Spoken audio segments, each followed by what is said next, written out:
Hola, buenas tardes. Una salutació des de la Vall d'en Bas, en Cataluña. Eh, Primero de todo, agradeceros la oportunidad de poderme expresar en este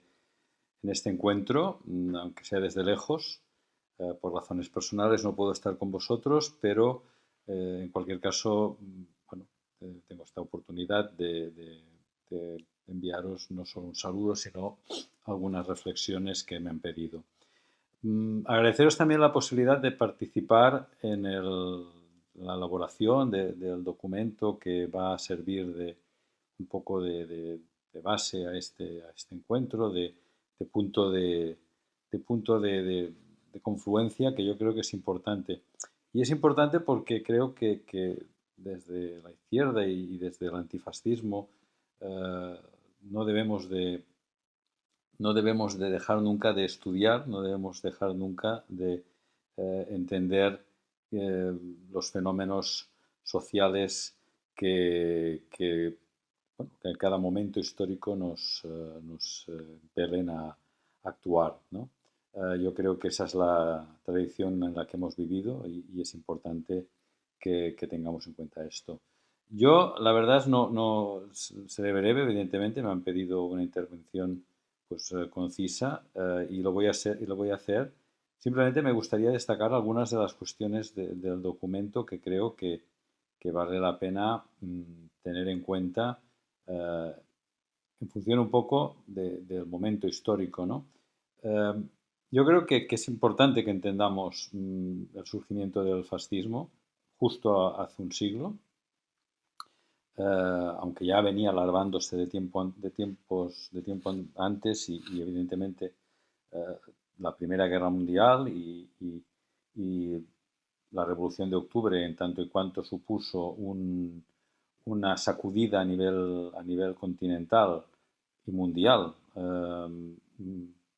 de alguna manera se convirtió en un aviso, en una señal de alarma para las fuerzas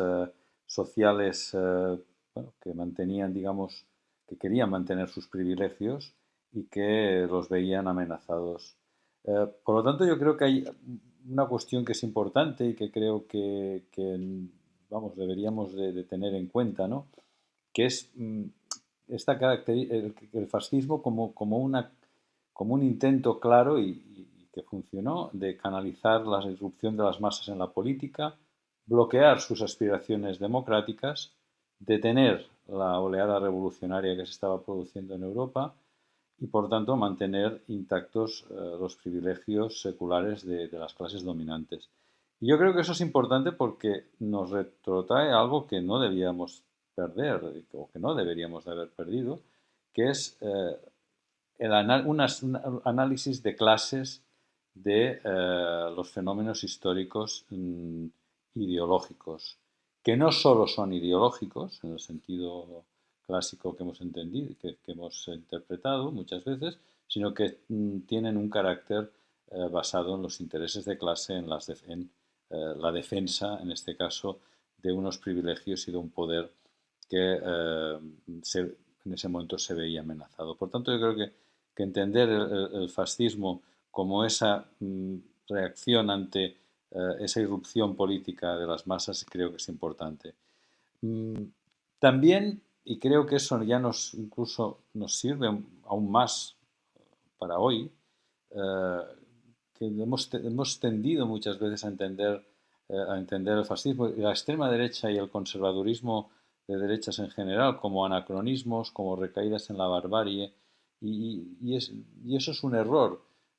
Primero porque implica una superioridad moral que no debemos de permitirnos, ¿no? Y por otro lado, porque muchas veces estas fuerzas, el fascismo, en el caso del fascismo en los años 20 y 30, tenía un carácter, y pretendía, tenía un carácter moderno, al mismo tiempo que implicaba un repliegue de esas fuerzas en defensa de determinados valores, se presentaba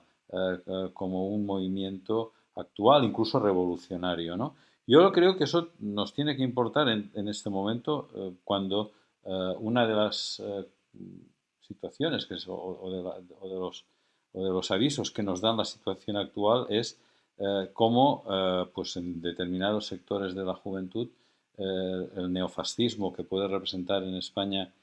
Vox, pero en otros lugares como en Italia con Meloni o en Francia con Le Pen, por poner ejemplos cercanos, vemos que se puede convertir a veces en un elemento, digamos, de bueno, rebeldía juvenil, lo cual nos tiene que preocupar y nos tiene que, sobre todo, hacer repensar un poco cómo nosotros nos presentamos en la sociedad y cuáles son nuestros bueno, los valores rupturistas que pretendemos. Quizá a veces somos excesivamente condescendientes con el orden establecido y no nos damos cuenta de que tenemos que pues también ser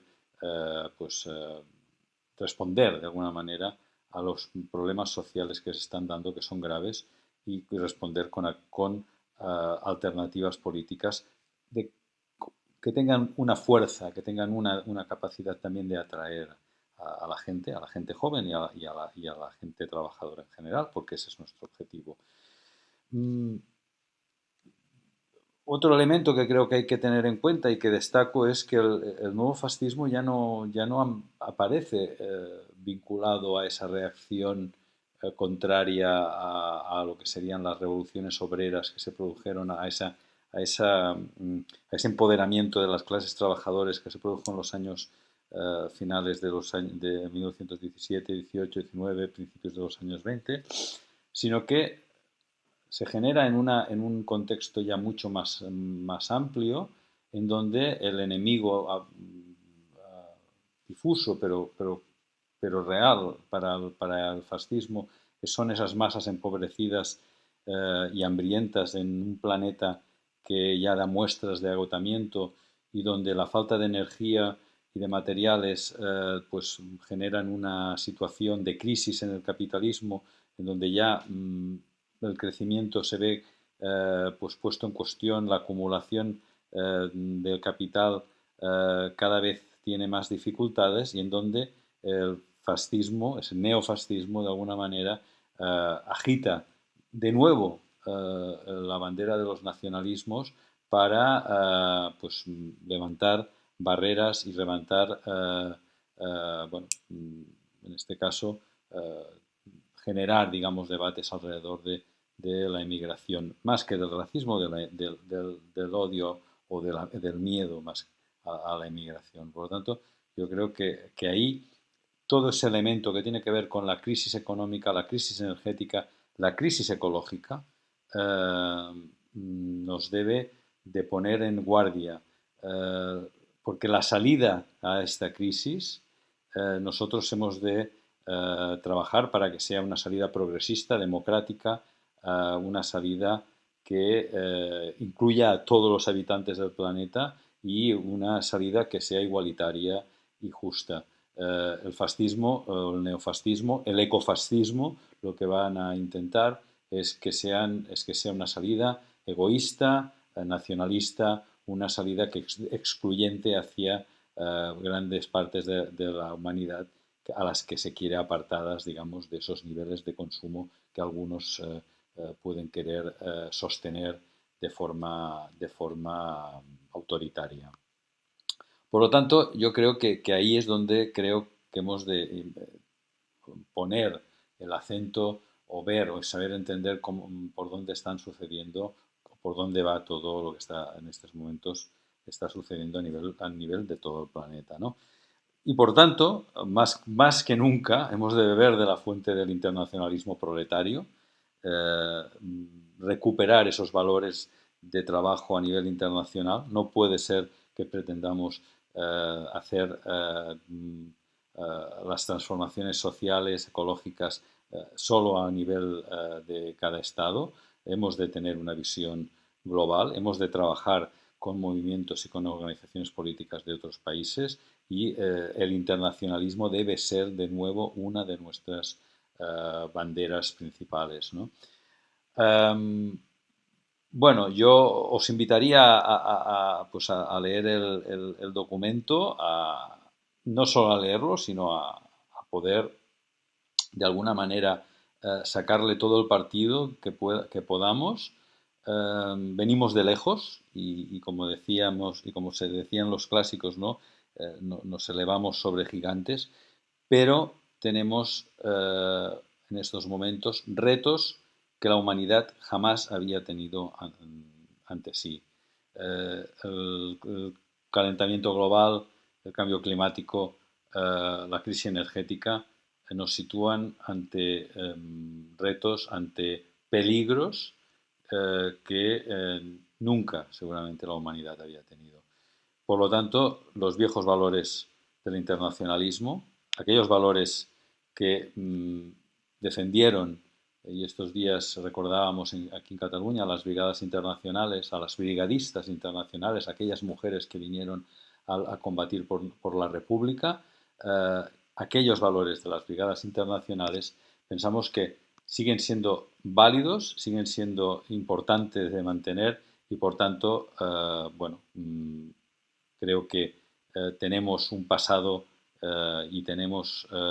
suficiente bagaje como para ser optimistas, pero ahora toca luchar y por lo tanto toca también pues seguir profundizando en estos debates y organizándonos, sobre todo organizándonos y siendo más fuertes. Bueno, muchas gracias a todos y a todas. No pasarán y viva la República.